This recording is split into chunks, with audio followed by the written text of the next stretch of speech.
Hello, my name's Becky Walsh and I'm an author and I live in Weston-super-Mare. I've authored several books, but the book that I'm going to talk to you about today is this one. It's called You Do Know, Learning to Act on Intuition Instantly. It's been translated into several beautiful languages like this.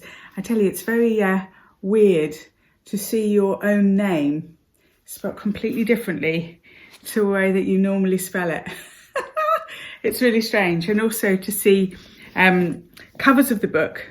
Look, it doesn't even look like my name. And also to see covers of the book that you didn't give approval to. The book, which I did give approval to this particular cover, is out with Hay House, who's an international publisher for personal development books. So I specialise in, you can call them self-help books, but I always think it sounds a little bit so they're personal development books, I prefer. They come under the mind, body, soul or spirit section of a bookshop for that kind of personal development material. I don't think I always wanted to be a writer. I think that what I really wanted to do was be a public speaker and to spread a positive message. And of course, to become kind of like a speaker, you have to really prove that you're an expert in something. And the best way to do that is with a book.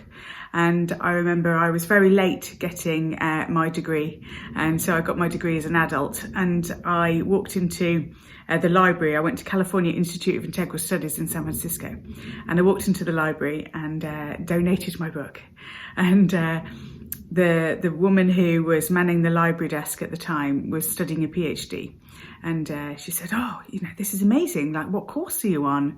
And I said, I'm doing an undergrad. And she was like, she said, I'm here studying a PhD so that I can become an author. She said, I never considered having the expertise before. And it might sound like a weird thing, but actually people seem to treat you with more knowledge and expertise if you're the author of a book than if you have a PhD, which is lucky for me because I don't have one. And getting your book published has changed very much over the years. It is as likely as winning the lottery to get what is classed as a bestseller, especially if you look at it as being a New York Times bestseller. So lots of people say, I'm the best-selling author. And then you dig a little deeper and you find out that they're a best-selling author on Amazon, which doesn't count because algorithms can be messed with and things can be very intelligently done within Amazon. So although I don't want to completely discredit people who have managed to do that, I think for all of us middle of the road authors who are not living the life of luxury from having made a lot of money from our books, do not feel like a failure because people who actually live from the income of a published book are few and far between. Self-publishing is also a very interesting thing as well. So I've self-published one book because it was in a completely different genre to what my readers understood that I do. So I decided to use a pseudonym and completely change and self-publish it. So that was also a really fun experience. You Do Know, Learning to Act on Intuition Instantly is like, at the moment, because I haven't written another one, is the book of my life.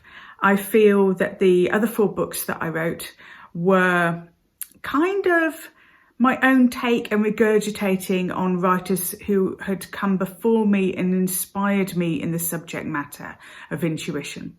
So I feel like I picked out all of this interesting stuff and put my own kind of, it's like you're the joiner of dots sometimes when you're a writer. You take other people's dots, other people's inspiration, you pull them all together, and then you create something that is in your own voice and therefore is unique.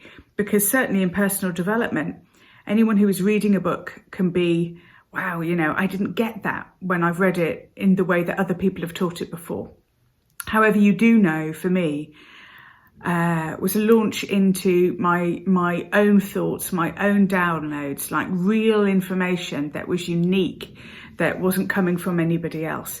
And it was almost like I had to regurgitate all of that information that was inside of my head in order to clear my brain of other people's words, in order to find something that emerged that was completely unique.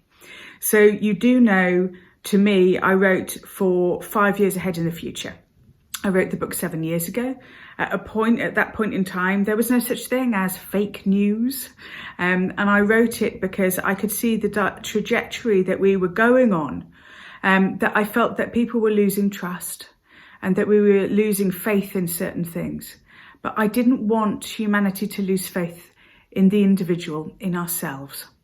So I wanted to write a book for where we were going in 5 years' time, not write a book for where we were right then. Because when you write a book, quite often it takes a year in the processing when it goes through a publisher to actually go out into the world and to be put into somebody's hands who's reading it. So to pitch it at a future kind of place. So it was the last few chapters were really about, okay, so if I'm right and we're going the way that we're going, this last few chapters are the answer to that point in time, not an answer to the point in time where we are now. And boy, was I right, you know. But I was right. So now we've got these terms like fake news. Now more than ever, I believe that we need to understand our own inner power and our own intuition. Now, intuition, you may be like, no, this is boring. I don't know what you're talking about. I don't need any of this information.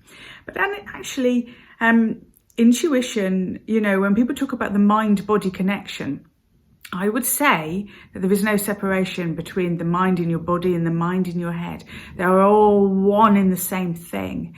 And so your ability to be able to read situations, to read people, to understand something when someone's talking, to be able to listen to the space in between the words as well as the words themselves means that we can get a deeper understanding of each other as human beings. Who wouldn't want that? So it means that we have deeper relationships.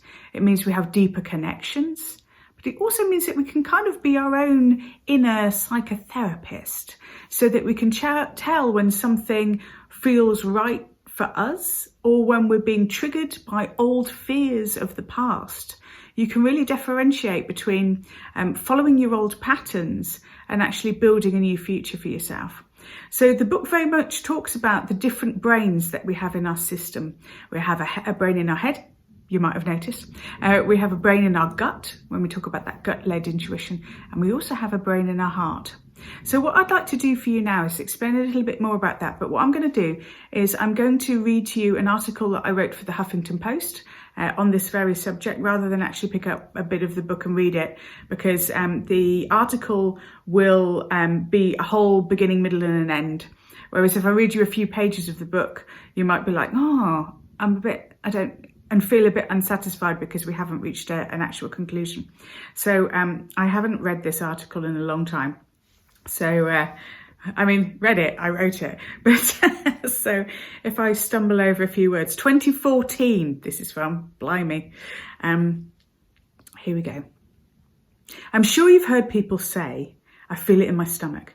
I always go with my gut. We might even say that to yourself, but logically, we still like to believe that the best decisions come from the logical brain. But did you know you have another two brains, and one of them is in your gut?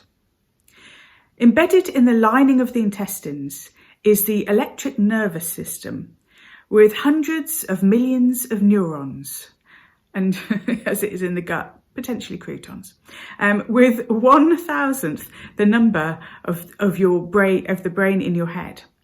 Gut neurons communicate with the brain through the vagus nerve, which runs from the base of the brain to the chest and abdomen. This gut reaction evolved in order to protect us from danger. Using the gut, we could sense predators before we saw them with our own eyes. The clearest connection between the gut and the mind is how we experience anxiety and stress. A gut instinct is when we have a reaction to something we may find fearful. The information from your gut intuition will be sent to the head for action. The reptilian brain, which is in charge of keeping our body safe, it reacts to hostile or frightening situations. Its normal way of dealing with fear can be understood using the 5 F's. Fight, like run away or get out of there. Flight, run away and get out of there. Fight, stand still and put up a bunch of fives.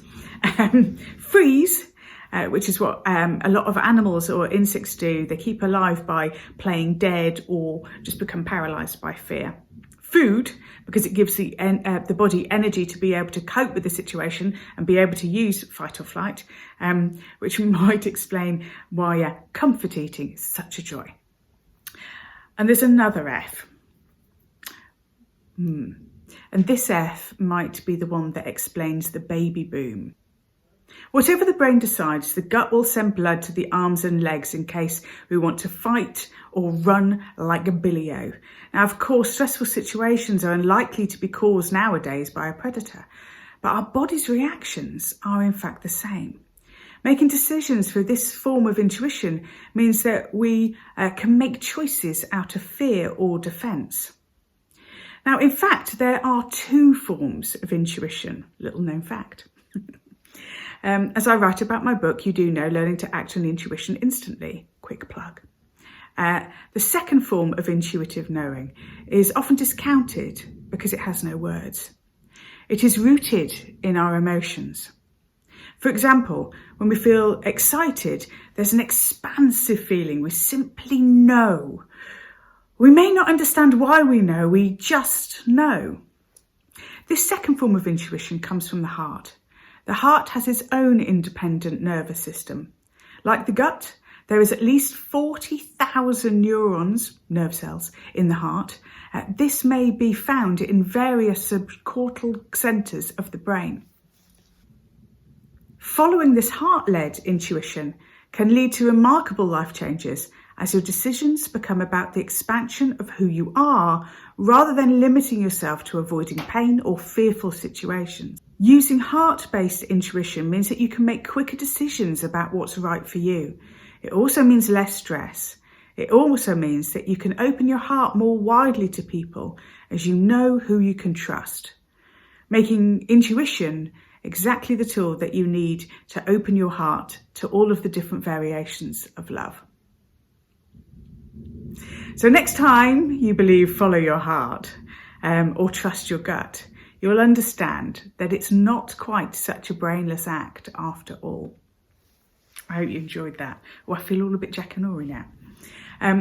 So I think where my journey into wanting to learn about intuition came from is because we have multiple ways in which we learn and multiple ways in which we know what we know. So, for example, some people learn because if you show them something, they learn how to do it by seeing you do it. Some people need to see someone else do it and then do it for themselves. Some people just cannot read an instruction manual. And for some people, you might point and say something's over there, but they can't even follow the finger point. They can't look at what you're looking at. You have to verbally describe it to them. And I became fascinated about learning and how we know what we know. And through that, I became fascinated about our own levels of inner trust and how we can trust ourselves. Because I think when you can trust yourself, you never really need to trust another human being. That sounds a little mean.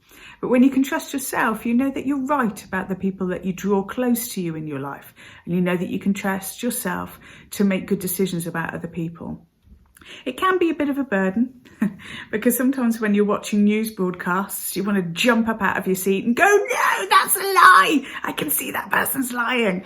And also in life, we find that it seems to be a bigger taboo to call someone a liar than it is to be one. So when you do harness your intuition and you can tell when people are fobbing you off, it becomes very difficult to do anything about the fact that you know that. So half the time you just have to let it go. Well, I hope that has told you a little bit about the process that I went through in order to come up with the book, You Do Know, Learning to Act on Intuition Instantly, and to tell you a little bit about your own intuition so that you can follow that. There is actually a free course on my website that helps you develop your intuition. If you'd like to learn more, head over to beckywalsh.com. That would be a good place to start. And if you sign up for my newsletter, then you get the free course as part of that. And so, I hope that that's great. And of course, if you would like to, where is it? you can buy my book. Thank you so much. Have a lovely day.